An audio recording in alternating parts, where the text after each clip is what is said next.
Magandang umaga! Kumusta po? Narito po ulit ang update natin para sa lagay ng ating panahon.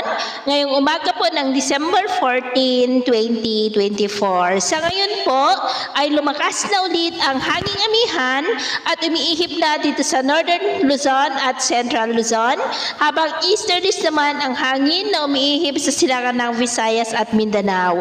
At ang shear line ay nagpapaulan na naman dyan sa may Bicol region at sa ating wind map forecast.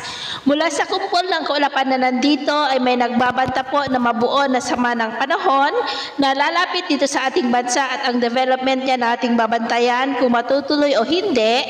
At ito nga po pinapakita ng forecast model na ating ginagamit hanggang sa susunod na 2 linggo ay may banta ng sama ng panahon, at kung may mabuo na bagyo ay tatawagin po iyan sa local name na bagyong Kerubin. At sa lagay ng ating panahon, ngayong madaling araw ay maayos naman ang panahon sa malaking bahagi na ating bansa.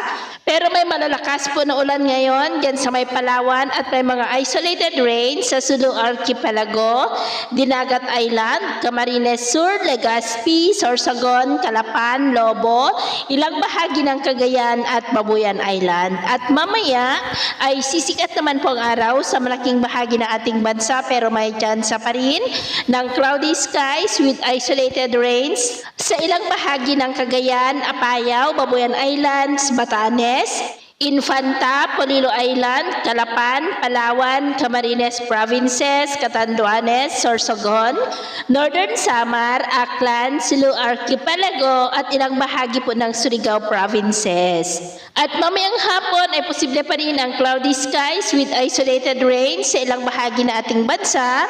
Kaya kung lalabas po tayo sa ating mga tahanan ay ugaliin lamang po natin lagi ang magdala ng kahit anong panangga natin sa init ng araw, at protection na rin po sa mga biglaang buhos ng ulan.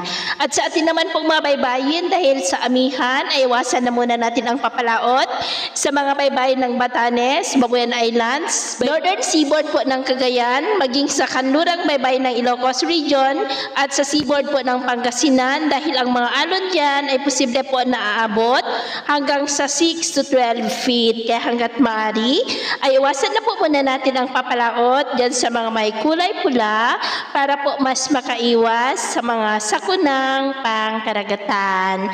So ito po ang latest update natin sa araw na ito. Ako po muli si James na nagsasabing sa kahit anong pagsubok po na darating sa ating buhay, huwag na huwag po tayong mawawalan ng pag-asa. Thank you and God bless.